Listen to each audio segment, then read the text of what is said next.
Okay, so good morning, everybody. And I'm Dr. Vivek. I'm a psychiatrist and I work at. Am I audible to all? Yes, right. Okay, so Yes, I'm a psychiatrist and I work at Renai Medicity Hospital, Cochin.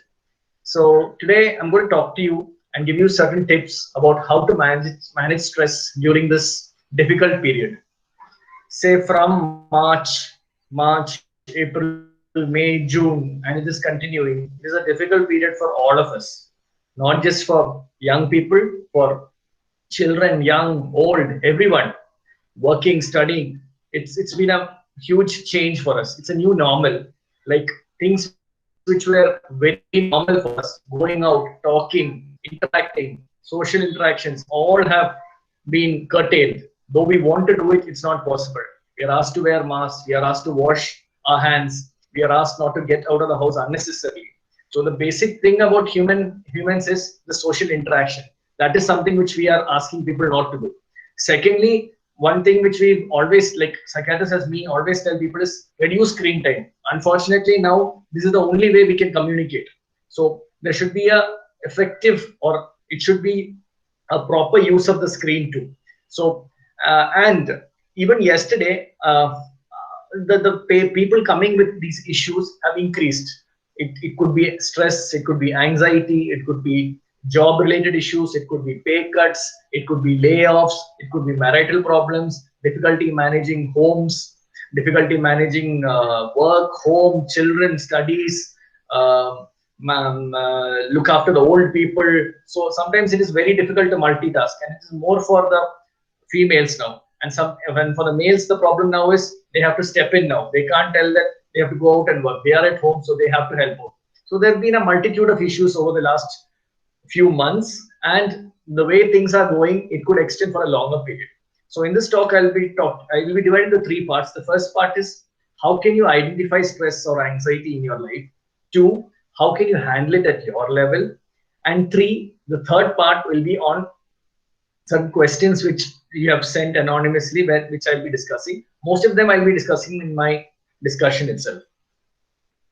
So these are some people whom I've been seeing for the last 2 to 3 months. One was a 22-year-old BBA. I'm audible, right? Moderators, I'm audible, right? Yeah. yes, Okay. doctor. Yes, doctor. Okay, so you can see the screen, right? So this was a 22-year-old BBA student who presented with a casualty with deep cut marks on his hand after he had a breakup with his girlfriend during lockdown time. There was a history of low mood, withdrawn behavior, decreased talk, and increased cannabis use. The second person was an IT employee who had difficulty breathing, chest pain, loss of consciousness. He was abruptly terminated from his job due to lack of projects, and all the physical tests were negative. The third person was a 45-year-old lady who presented with complaints of increased washing of hands, plates, grocery, to a point where her hands were red and swollen. And she would get up at night repeatedly to wash, fearing coronavirus. Another one was a 17-year-old 12th standard student who presented with anxiety, tension, crying spells, decreased sleep at night after she could not understand what was being taught in her math online classes. So like the cases I mentioned, which is just the tip of the iceberg, like a lot of people are being affected in different ways due to this epidemic. What is stress? It is a state of disharmony or threat to our homeostasis, our normal self. What is coping? It is an ability to maintain control, think rationally, problem solve. And what is resilience? Resilience is how we recover quickly and thrive in spite of adversity. So stress is there, and you need to cope with it, and you need to bounce back. That is the whole point. So stress is of different types. Like there is something called eustress. That is a little bit of stress. Like before an exam, if you have stress, or if you have a little bit of stress, you'll study. Otherwise, you'll never study. Distress is when it becomes uncontrollable, prolonged, and it could be destructive. There could be acute stress, which is due to an immediate problem in life. It could be a chronic stress, which is for a longer period. So what happens when this stress continues? It could lead to something called a burnout, where the psychological defenses of the person to adapt and cope collapses, and you have physical and emotional exhaustion. Okay, so that is a burnout. And the whole point of this talk is how to identify stress, how to cope up with it, so that you can bounce back and be resilient and avoid the situation which I mentioned now, which is a burnout. And the most important thing is anyone can suffer from burnout. It could be my youngest patient could be a 4 or 5 year old, and the oldest patient I have is 95-year-old. So age no bar, and it is not a sign of weakness. Anybody can suffer from anxiety in any period of your life, and the bottom line is it can be treated, overcome, and prevented. So the whole point is it should be prevented, and if you can't prevent it, you need to treat and overcome it so that you move on. So this is a mutual healthy stress pattern, which you can see. There is a stress, but finally you bounce back. But when you have an unhealthy stress pattern, this is what you see. You simply can't bounce back and you move to a breakdown. So what is the stress response? There is normal stress, there is abnormal stress, there is burnout, and there is impairment. So I had many questions, many queries, which I'll be incorporating in my talk so that we don't have to waste a lot of time at the end. So everybody has anxiety, everybody has tension. But when you tell it is becoming a disorder or it is a cause of concern? When it extends for a long period, it is persistent, it is continuously there, it is pervasive, and the frequency and intensity increases over the days, and it starts affecting your functioning. Functioning എന്ന് പറഞ്ഞാൽ പ്രവർത്തനം. That is, it affects your sleep, your appetite, your interpersonal relationship. Interpersonal relationship meaning നമ്മുടെ വ്യക്തിബന്ധം, that is your relationship with your friends, your relatives, your classmates, and it starts affecting your studies and your maybe work. So if it extends to a big point, it becomes a burnout. So there are many stages. One could be the alert stage, the resistance stage, and the exhaustion stage. So what you see is when stress or anxiety comes in your life, you see something called a fight or flight response. So that is like, say, sometimes as like all of us would have gone something a difficult situation in life, like a snake comes in front of you. What do? You just try to get away from that place, or you try to kill it. So these are the natural mechanisms which our body has empowered us. So this is called the first stage, in which you become alert, respiration increases, your muscles become tense, etc. Your adrenaline is pumped. So this is a way in which your body tries to condition itself to that stress. The next stage is a resistance stage. That is, it is not as intense as the alarm stage, but if you can get over it, then your body can revert to the normal phase. The third stage is the exhaustion stage, where it is something called learned helplessness. You have lost all resistance and all bodily systems have been deleted, and you move on to something called adaptation. So we try to, in stress management, we try to prevent the stages from moving to the third stage, which is exhaustion or burnout. So stressors are multiple. It could be work stressors, it could be individual stressors, etc. And one more thing which I want to stress is there are some people who comment, like many of you will feel that it is just stress in life which leads to anxiety, tension, depression. No. Unfortunately, 50% of people who have stress will develop anxiety. Of course, stress can worsen it. It is like what do you call an old, it's like a vehicle moving over a bridge. The bridge is your body and your bodily defenses. The bridge can collapse due to multiple reasons. It could be because the bridge is weak and the girders in it are weak, or it could be because an overloaded truck is going over it. So the girders are the biological or your stress capability, and the what do you call that overloaded truck could be the anxiety, stress in your life, or it could be a combination of both. That is, you are predisposed to stress, that is girders are weak, plus an overloaded truck, which is stress comes into life. So it could be due to many reasons. And what are the general symptoms? It is usually negative symptoms like feeling of frustration, anxiety, angry, depressed, dissatisfied. You feel tired most of the times. Like ഇപ്പൊ മലയാളത്തിൽ പറഞ്ഞു കഴിഞ്ഞാൽ എപ്പോഴും ഒരു ക്ഷീണം, വയ്യായ്മ, ഉന്മേഷക്കുറവ്, ഉണർവില്ലായ്മ, ശുഭാപ്തി വിശ്വാസക്കുറവ്, തളർച്ച, ശ്രദ്ധക്കുറവ്, സന്തോഷക്കുറവ് തുടങ്ങിയ കാര്യങ്ങൾ. And what happens is your interpersonal problems or interpersonal issues go for a toss. There is increasing communication difficulty with your co-workers, friends, family stress, less time spent together, tendency to withdraw and neglect other relationships. It could affect your job performance, the quantity and quality could decrease. There is a meaningless in life. The enthusiasm is replaced by cynicism. Cynicism. That is, you feel helpless, hopeless, worthless, etc. So, what are the symptoms? It could be physiological, psychological, and behavioral. That it means it could be things like loss of appetite, weight loss, trembling, fatigue, decreased sleep, anger, depression, malaise, etc. So some of your friends had actually had sent anonymous messages asking what is depression. See, everybody feels depressed some part of your life, but depression becomes a disorder when it starts affecting your sleep, your appetite, your relationship with others. It starts affecting what we call your work functioning, job, etc. Okay, so that is when it becomes a disorder, and these are some of the features of anxiety, depression. And it could, when everybody thinks about psychological problems, but it could also be you have present as certain somatic or physical complaints. It could be headaches, colds, it could be stomach pains, it could be heart pounding, palpitations, it could be breathlessness, shwasamotalam, it could be feeling aches and pains all over the body. It could be feeling heat when there is no heat. It could be your mouth feeling dry. It could be unexplained weight loss. So all this could be features of anxiety.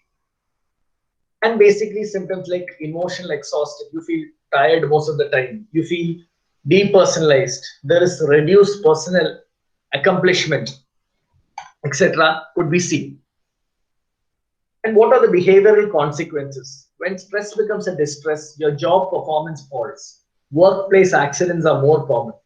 For small provocations, you may overreact. And overstressed employees and students could have high levels of absenteeism. Yesterday, a person had come to see me. He had presented with complaints of difficulty remembering, but he just was a 55-year-old.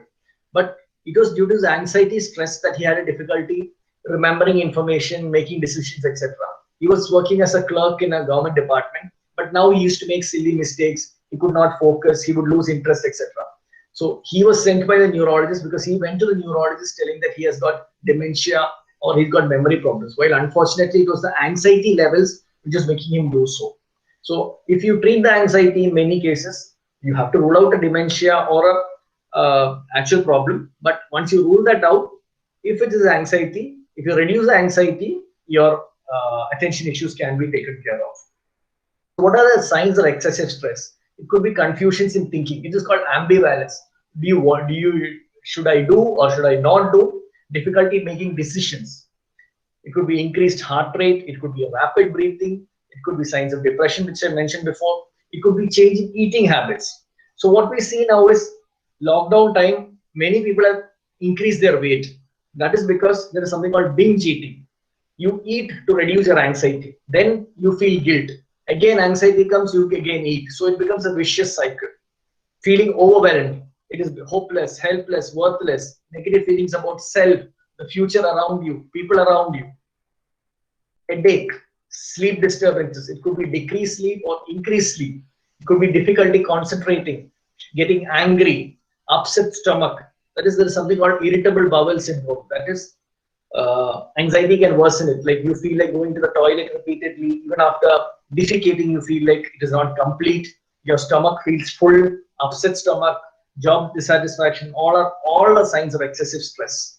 And one most important thing, now what we've seen is after the bar, etc., after the bars and the beverages have opened, what we've seen is substance abuse has also increased.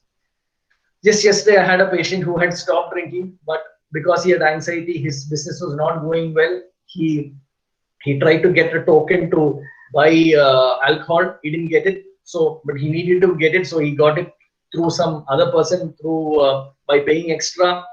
Instead of buying one bottle, he bought 3 bottles. He drank 2 bottles, and yesterday he was admitted with severe alcohol withdrawal, alcohol intoxication. So many of these people, instead of trying to solve the problems, they find destructive coping mechanisms like using more alcohol, more drugs, poor eating, drinking more coffee, smoking more cigarettes. So all these destructive coping mechanisms, what they do is they do not actually solve your problems. For 1 or 2 hours, you can forget it. But again, it comes back, and actually, instead of giving relief, it actually worsens your problem. It is like adding oil to the fire. The തീയിലെ എണ്ണ ഒഴിക്കുന്ന effect ആണ് വരുന്നത്. Okay, so some people react emotionally in extreme, exaggerated ways. You get angry. Like just today, one girl had called me. She's a patient of mine. She has a personality problem. What she said was because her parents were misbehaving with her, instead of trying to fight with them, she started injuring herself. She started hitting herself, banging her head. So banging your head does not solve your problem.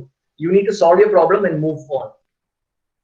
So when you have destructive coping, you start withdrawing from things, withdrawing from pleasant activities. And some people work more. But instead of that, this further diminishes your physiological resilience.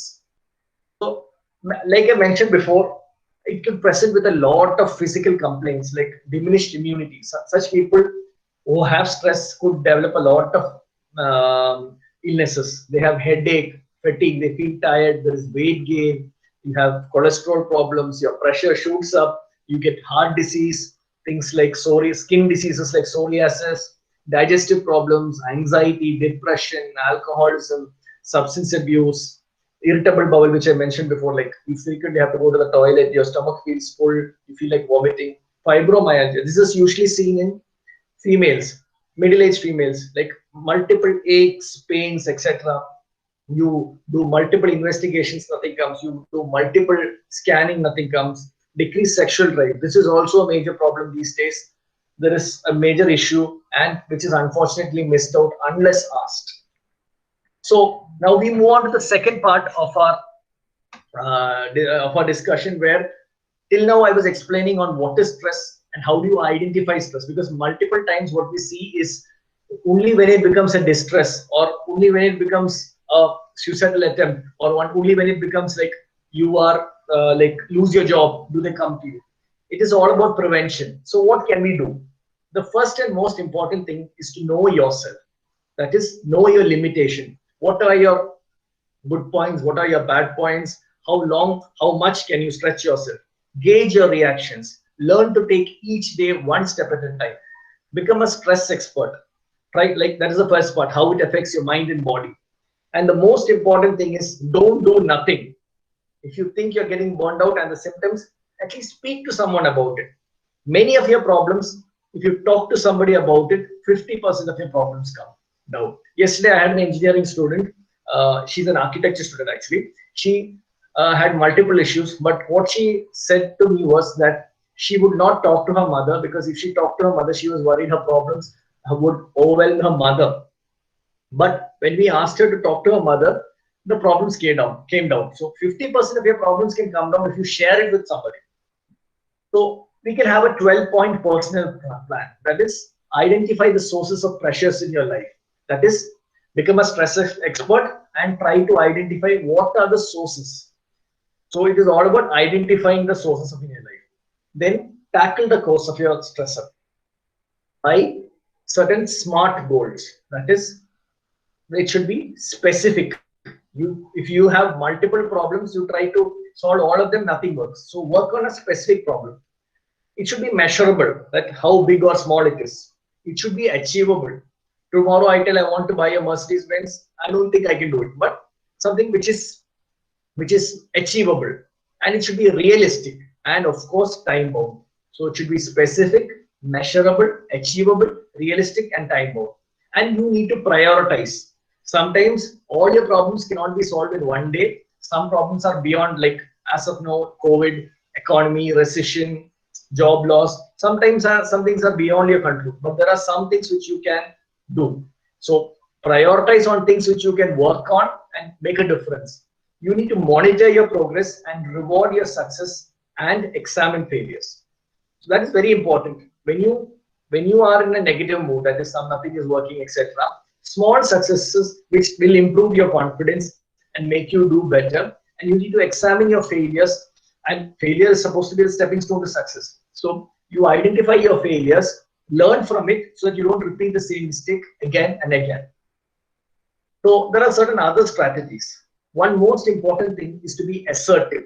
Assertive is not to tell no for everything, but to tell yes at the right place and no at the right place. Next is relaxation. Three, venting, that is talking to somebody. Avoid this faulty thinking. Nothing will work. Everything will be hopeless. My life is all messed up. No, you need to replace it with the positive thoughts. Build and develop social support networks.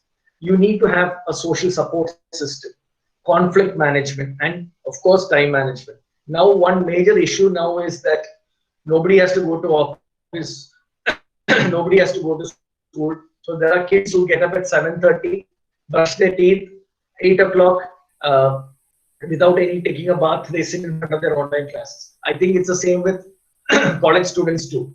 So other than a small group who have to go to office or school or college, everybody works from home. But don't change your schedule. The schedule should be same as how you used to do before. And of course, sleep.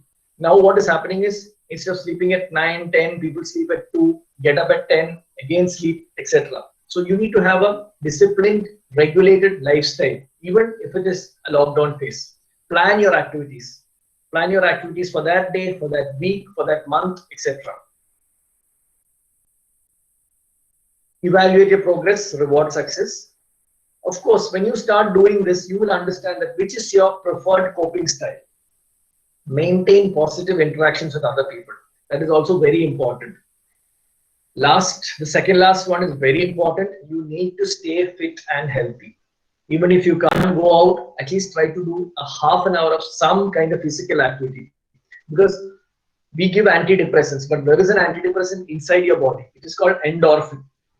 And it is released when you work out, when you sweat, when you do some kind of physical activity that you sweat, and that gives the same effect as an antidepressant. And the last and most important thing is get professional help and seek social support if you can't manage it on your own. This is something which many people forget. Stay in control, understand life is stress, that don't let stress control you, and stress is a dynamic process. Life is all about ups and downs. It's a roller coaster ride. You start thinking about the good things you had in life. When you are doing good, don't get arrogant. And when you are in a very deep problem, think about those good things so that it can propel you forward. So, have you heard of something called a behavioral vaccine? Like you have vaccine, everyone is behind a vaccine for COVID. Everyone has vaccines for polio, all the diseases, vaccine preventable diseases. All of us have taken vaccine. But there is something called a behavioral vaccine too. And this is something called life skills. Life skills are certain capacities which all of us internally have, which we can use to solve the problems in life and manage stress better.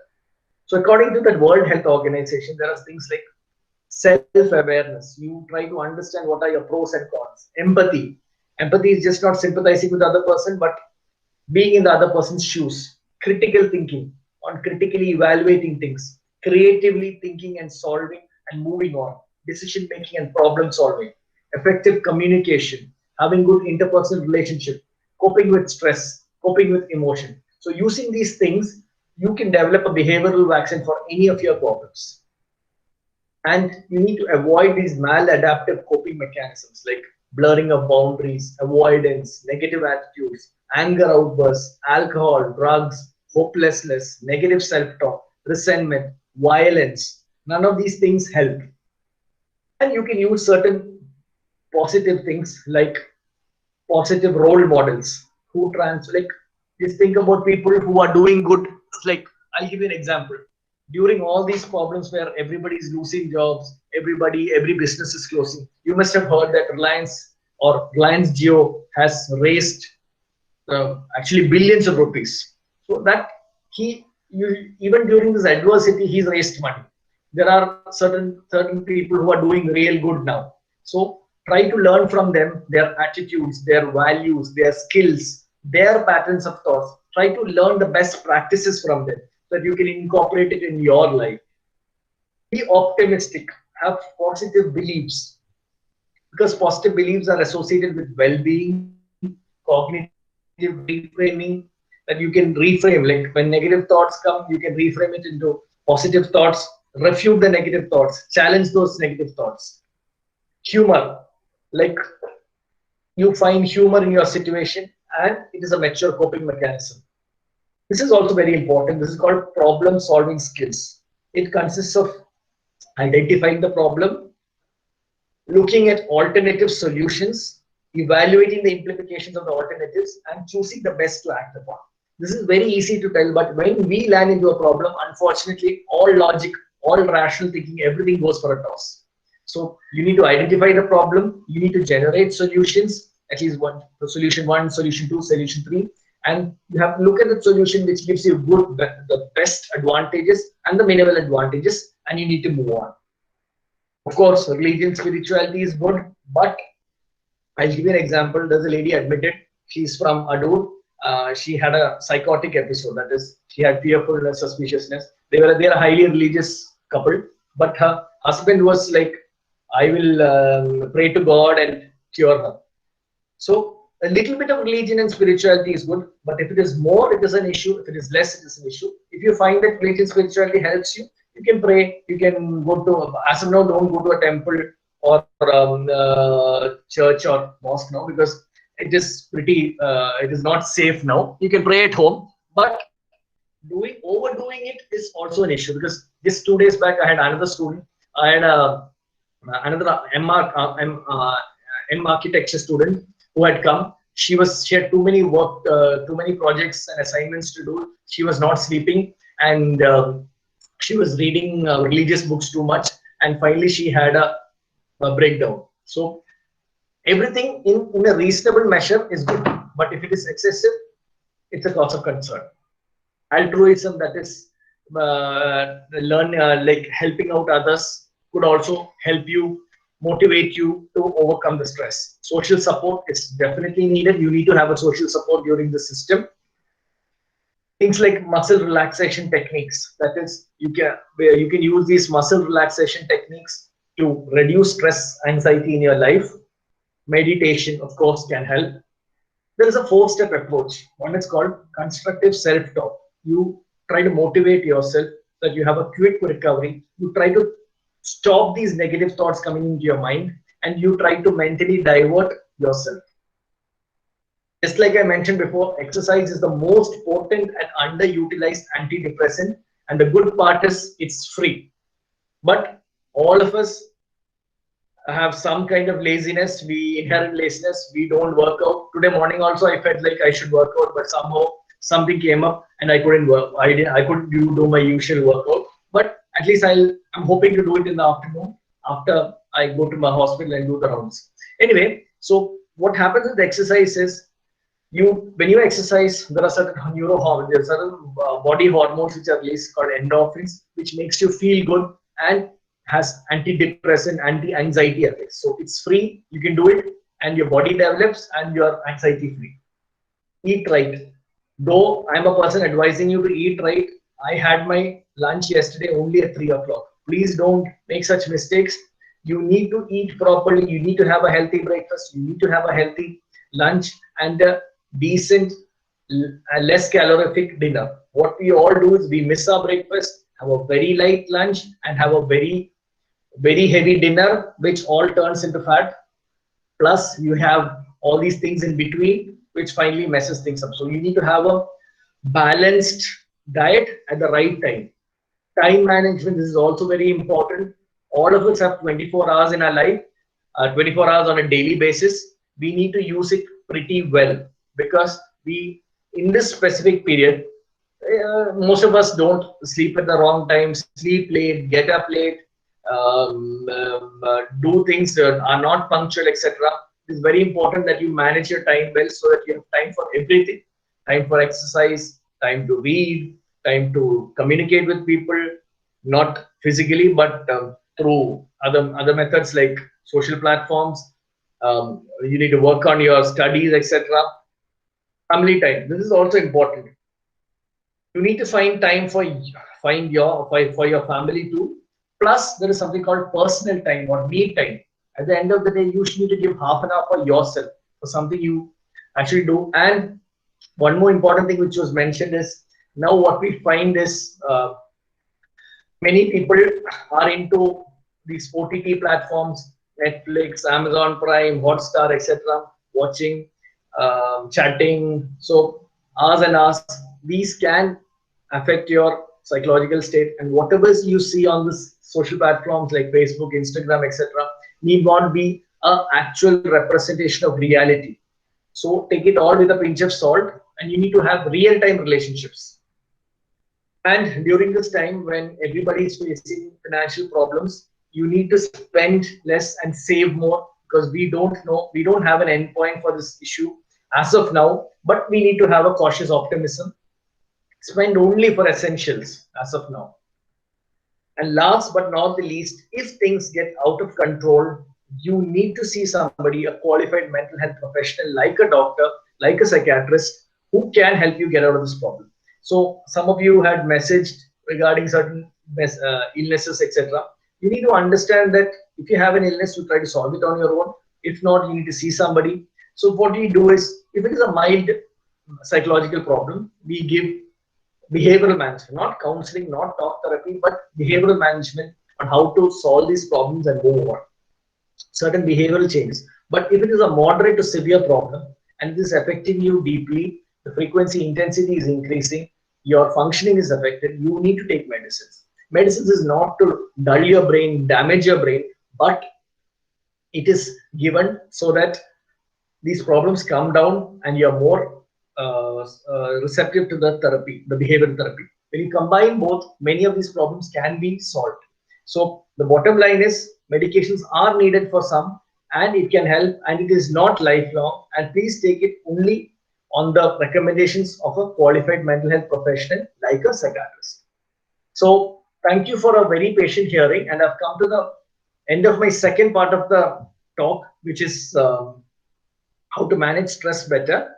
Now, there are some questions which I'll be answering, and you can send these anonymous queries if you want to your friends, mobile, who will forward it to me. And if you have any issues, you can contact me over my mobile number or through my email. And I just discuss certain questions which you had shared with me. Okay, so one of your friends had a problem that he's been in house for a very long time. He's getting all frustrated. He just can't take his anger out. Okay, so he's taking his anger out. So during such situations, first of all, everybody is frustrated. You need to understand that you need to think in that other person's shoes. All of us, what happens is, when we think only about ourselves, we need to think about others too, and the frustrations they are facing. And if it is out of hand, of course, you need to meet somebody. Next is one person, he said, I've wasted a lot of time during lockdown. I want to achieve something big, but I'm wasting a lot of time. What can I do? Same. All of us are stuck in our past. We can't change our past. Past is past. We can't do anything about it. But what we can work on is our present and future. If you wasted time during the last 2 months, okay, learn from it. Effectively manage your time better so that you can do better. Next is effective screen time and the content. Screen time, ideally, you need to limit. It varies from person to person, but hours and hours of screen time. Like if you have a online classes and you've got 4 or 5 hours of screen time, it would be ideal that you don't have screen time, especially on weekdays when you have classes. Try to avoid screen time to the maximum. We can't avoid our phones, or we can't avoid maybe WhatsApp messages, or we may not be able to avoid Facebook, etc. But keep it to a limited time. Say maybe half an hour on a daily basis on weekdays, maybe 1 or 2 hours max on weekends. So then one of your friends was asking me another doubt, which is about pornography. That, see, there is nothing bad about sex, etc. But when it is excessive, when it starts affecting your sleep, your appetite, your relationship with others, you're getting hooked to it, you're getting addicted to it, it is a cause of concern. So everything minimal is okay, but if you're watching it excessively, it's a cause of concern. Then, uh, okay, so another of your friends, what he's telling is, uh, how do you control anger? See, anger is a normal human emotion, just like sadness, anger, feeling happy, etc. is a normal human emotion. Only when it's excessive, it's a problem. So when you feel angry and when it's getting out of control and you feel as if it is affecting others, what you need to do is you need to think about the pros and cons. What happens is sometimes we just think and act. So instead of that, you need to, sorry, act and think is what many people do. Instead of that, you need to think about the pros and cons of your actions, how it is affecting others. That will act as a deterrent. Then another of your friends, what he's asked is how to manage elder stress during this lockdown. That is also a cause of concern. Now, what is happening is younger people are allowed to go out, but older people are discouraged to go out. There are people who have a social life, older people who used to go to temples, mosques, churches, etc. on a daily basis. All of a sudden, you're asking them not to go out, stay at home, etc. So in this situation, it is very difficult for them. So you need to give them time. You need to ask them to exercise. You need to involve them in the household activities so that they don't feel left out. And again, I reiterate that if it starts getting out of control, anxiety is too much, etc., you need to see a qualified mental health professional like a um, psychiatrist. Okay, and uh,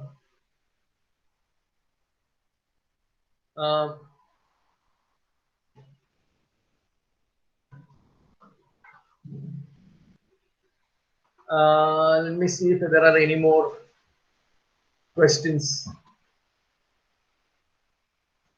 So another of your friends is telling that working from home is a big issue, due to which there is pressure from managers, have to work for about 10 to 12 hours.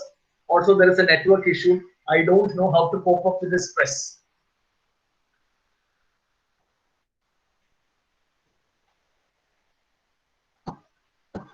Okay, so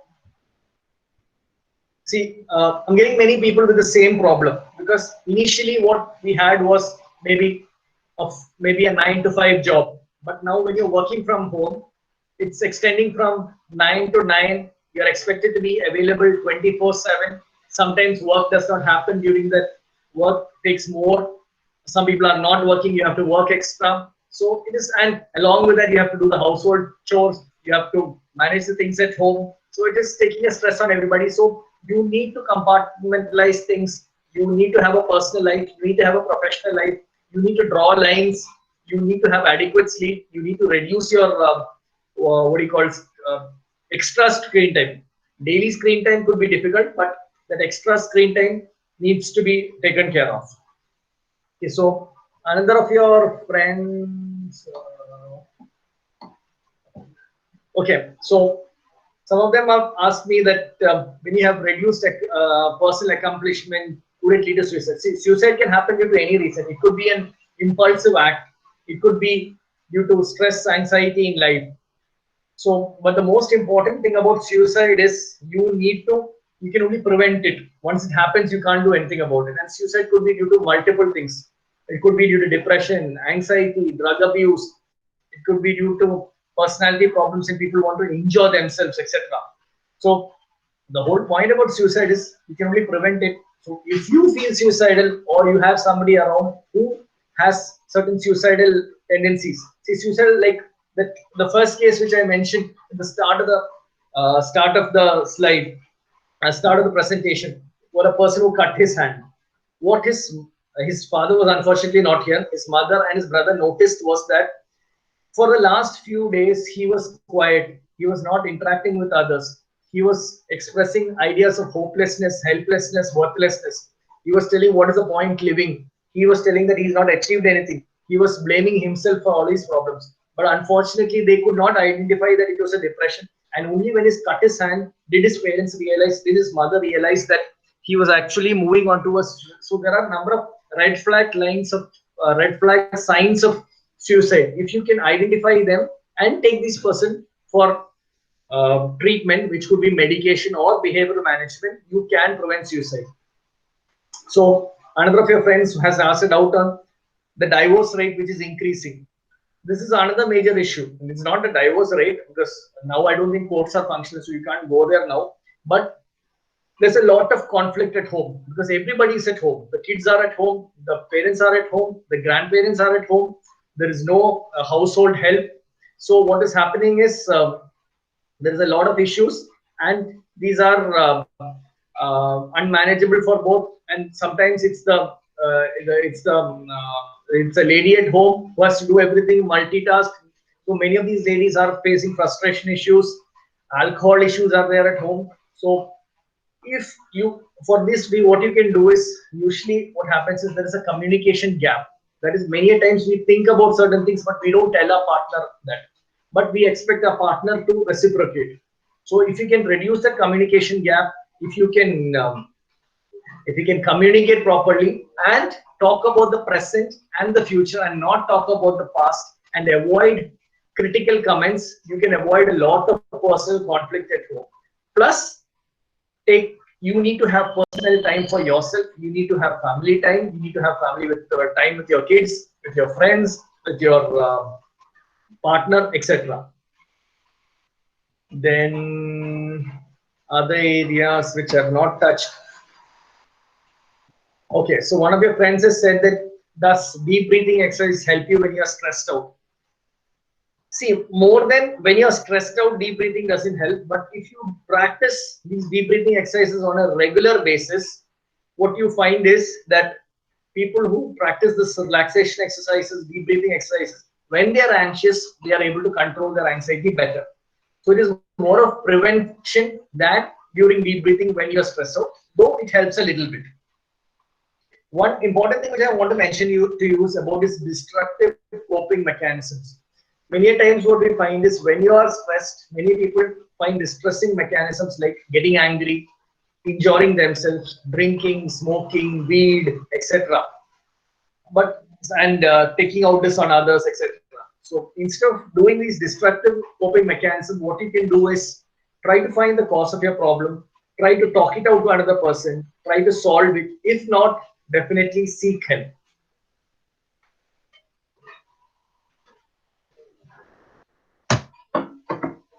Then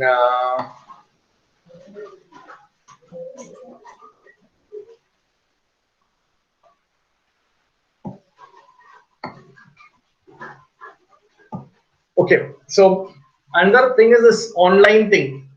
Many people have connectivity issues. Many people are not so tech savvy, etc. And many people are in their final year. Many of their offers have not been accepted. So it is a difficult period for all of us. But that does not mean you leave it and go out. But if you go out now, you are at the risk of developing COVID. You need to stay at home, but you need to have a social circle. You need to be positive about the future. Life is all about being positive. You need to be positive. Think about the good things that happen in your life. Think about what you've planned. Work on it in such a way that, and develop future plans, like what I'm going to do for the next 1 week, what I'm going to do for the next 1 month, what I'm going to do for the next 3 months. So you need to have short-term plans, intermediate plans, you need to have long-term plans, and you need to work on it. And another of your friends has said that too much exposure to negative news is stressful. Yes, definitely. Today morning also I got up checking how many COVID cases are there in Kerala, India, and the world.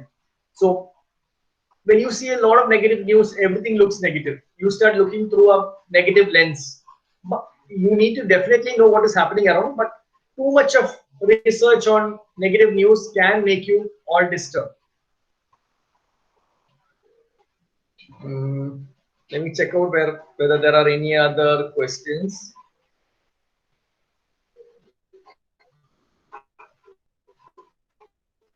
Okay, so another of your friends has asked whether meditation is good for everyone. See, meditation is good But when you are hyper anxious, you meditate, it may not help. But if you do meditation on a regular basis, yes, it need not be high-fi meditation, you need not go for a high-fi course, but simple breathing exercises, concentrating, meditating, etc. on a regular basis, if you do it for a sustained period, it can help. So another of your friends has asked a question whether food, fruits can see. It is not like, see, there is something called serotonin, which is a chemical in our body, which helps in controlling our emotions. Some fruits, vegetables, like the things which I mentioned, etc., like banana, etc., have excess of serotonin. But what we need to have, what I need to stress is you need to have a proper, healthy diet. That is, you need to take meals on a regular basis. It should be rich in fruits and vegetables. You need, if you are a non-vegetarian person, definitely you need to take non-veg food too in regulated quantities, not excess, not less. And you should be taking food on a regular time. Plus, you need to exercise on a regular basis. So you need to have a healthy, structured, disciplined lifestyle, even though it is COVID, it is lockdown, it is difficult period, and you are stuck at home, which is the case for many people now. Then, okay, so one of your friends is saying, how can I use positive self-talk? See, when you're depressed, when you're anxious, everything looks negative, just like I mentioned before. Negative thoughts come to you. When these negative thoughts come, into your mind, what happens is you get more anxious. You move on to a vicious cycle of anxiety, depression, negative thoughts, and it goes into a loop. So instead of that, what you need to do is you need to challenge these thoughts. You need to challenge these thoughts. You need to change these thoughts from negative to positive, and you need to move on. You need to break this vicious cycle and move on. And one of your friends is asking whether journaling this helps. Yes, definitely. To many of my patients who come for behavior management, the first thing which I ask them to write is a behavioral diary. A behavioral diary is to write on a regular basis the problems you face during that particular day. It's another thing that many people don't do it. But before you sleep, write for just 5 minutes you spend on what were the problems you faced during that particular day. So it helps because after some time you won't remember what it is. Two, you will have an insight on what your problem is. Three, as a therapist, I can help you how to handle it better. Plus, you will have an insight on how you handled it, and next time, real time, you can handle it better. So, journaling, writing a behavior diary definitely helps, but just not writing it, working on it, finding solutions for it, and moving on helps. And again, I constantly tell is if the thing is beyond your control and if things are getting out of control, you need to seek help of a qualified mental health professional like a psychiatrist.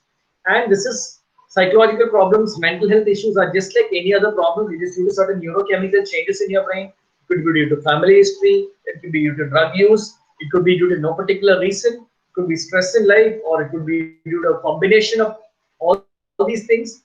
But it is preventable, it is treatable, it is manageable, and it is not a life sentence. There is absolutely no stigma about it. You would have seen many people come out with psychological problems in the last few days. It is, see, just because you're educated or just because you're of socioeconomic status, education has absolutely nothing to do with psychological problems. But it can come to anybody anytime. But the good thing, bottom line is, it is preventable, treatable, manageable, and you can get over it. Okay, and though your friends mentioned to me that it is a 2-hour talk from 11 to 1, usually what we see is the attention span of everybody is, including me, is 30 to 45 minutes. Beyond that, what happens is you lose interest. So that's why I purposefully kept the talk from 30 minutes to from 30 to 40 minutes and left the remaining for discussion. If you have any more things to communicate, please do message it over to your friend or to the chat here. I'll try to help you out.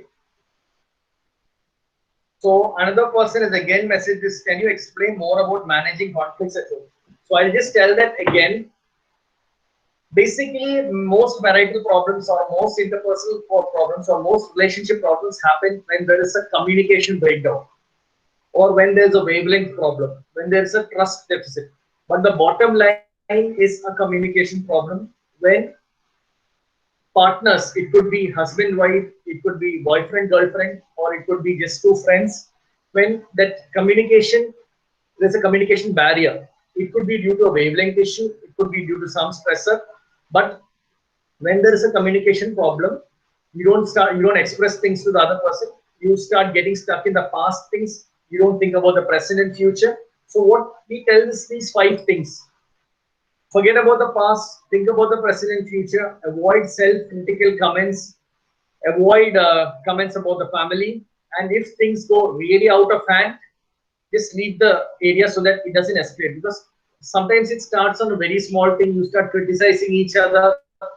Um, you start with a small thing, finally it goes to the partner, it moves on to the family members, and it reaches some other area.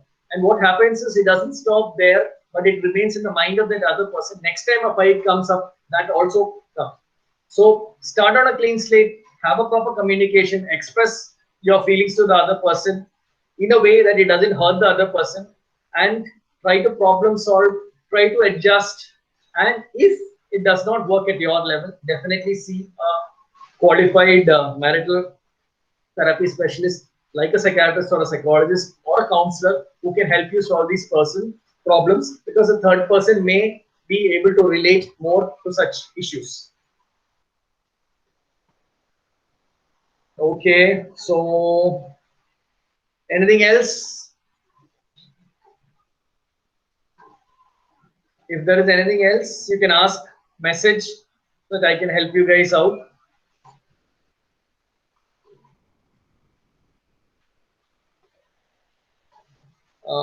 Moderator, any more doubts? No, sir. Hopefully, all had cleared it. I think those who Yeah, yeah. wish to Most of ask them, I you. think, most of them have covered. And thank you everybody for coming on a Sunday and hearing me. The whole point of this discussion was how to identify stress, how to manage stress, and how to go about it and take care of it, so that each of you becomes a stress expert.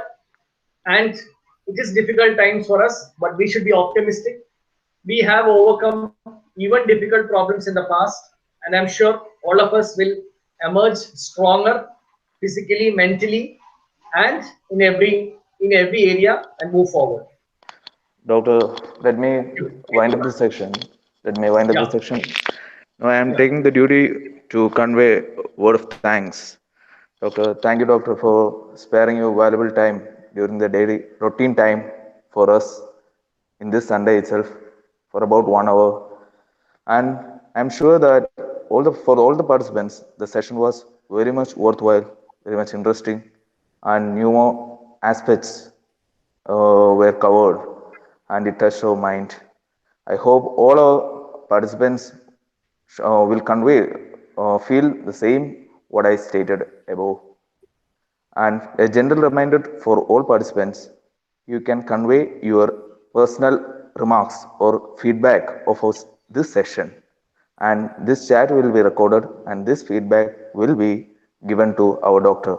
Your valuable feedbacks, or also give feedbacks for our sessions. And this is our second session. First one was with Maitrein and second one was with our doctor. So you can give any valuable suggestions, so any put forward that we should improve.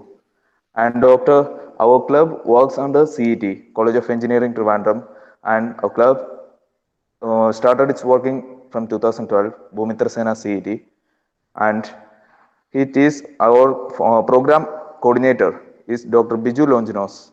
He is basically a geologist, an expert in giving real life, doing real life investigations, etc. Due to some net problems, he was trying to attend our session, but due to some net problems, he informed us that to convey his sincere thanks and gratitude for to you for being part of our session for your class.